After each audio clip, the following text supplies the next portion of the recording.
तो बच्चों, आज हम पारसी धर्म के बारे में जानेंगे। पार प्लस सी, पारसी, ये एक राक्षसी शब्द है जो हमारे देश से संबंधित नहीं है, जिसका अर्थ है पारस का निवासी। ये वेदहीन है। यह ब्रिटेन देशों से संबंधित है। अगर पारसी यहाँ के नहीं हैं, पार का मतलब होता है पढ़े।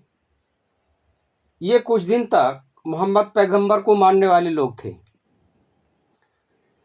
दल बदलू जैसे होता है।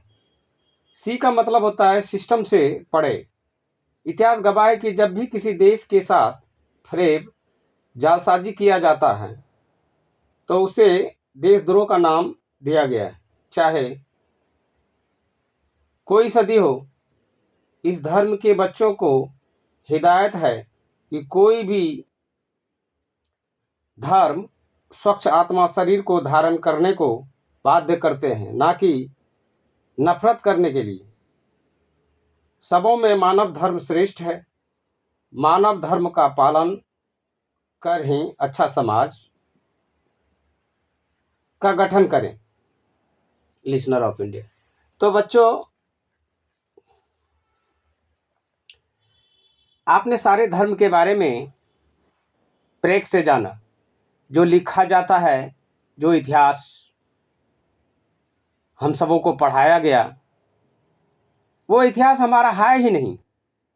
जो इतिहास की जानकारी हमें मिलनी चाहिए थी वो तो मिला ही नहीं। ये है भारत का कठलीला। इसका नाम दिया गया है कठलीला। मतलब सभी धर्मों में कठलीला है।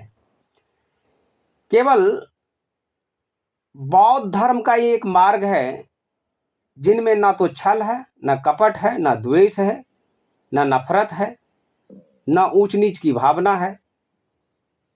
चाहे जिस किसी धर्म का हो, हम सब मानव हैं। मानव मानव से प्रेम करना चाहिए, ये सिखाते हैं। लेकिन बाकी सारे धर्मों को देखें आप, जो कहीं कहीं से आए हुए हैं, जो हमारे देश में आकर के वो हमें सिखाते हैं कि आपको ऐसा करना है, आपको ऐसा चलना है। तो उन गधों को मालूम है कि बाबा साहब के कम से कम चलो 80% नहीं तो 40%, 40% नहीं तो 20% तो बच्चे होंगे जो इन बातों को समझेंगे कि धर्म क्या है। धर्म को केवल आत्मा और शरीर को स्वच्छ रखने हेतु उपजा हुआ बीजक मानता, चाहे जिस किसी भी धर्म का हो। लेकिन यहाँ पाखंडियों ने अलग अलग तरीकों से अपना पुस्तक छाप करके हम पीढ़ी को परसा, जो हम उन्हीं की भाषा बोलने लगते हैं। जैसे कौवा काई काई की भाषा बोलते हैं,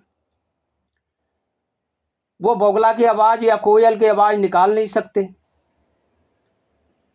तो हमें कौवा बना करके रखा गया सिलेबस के अनुसार।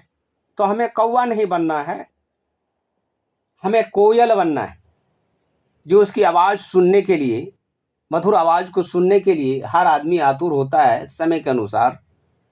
ठीक उसी प्रकार से आप धर्म का विश्लेषण भी देखें। धर्म को किस धर्म में कैसा है, उसका पनिशमेंट भी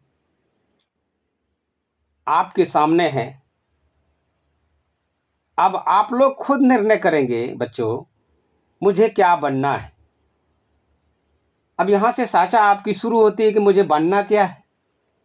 जो कुछ भी बने, लेकिन मानव मानव से प्रेम करें, यह सही है। अंत में भी सही है और शुरू में भी सही है। आत्मा, अब मैं कल से पाखंड का चैप्टर को शुरू करूंगा और मैं आप सबके सामने आऊंगा। अभी तक तो मैं आप लोगों के सामने नहीं हूं, और कल से मैं आप लोगों के सामने आऊंगा। फिर बताऊंगा कि कहाँ कहाँ पंडितों ने फरेब किया और पंडितों के प्रकोप से क्या क्या मिला, ये हम आगे बताएंगे। इन्हीं चंद शब्दों के साथ जय भीम, जय भारत, जय रविदास, नमो बुद्ध है।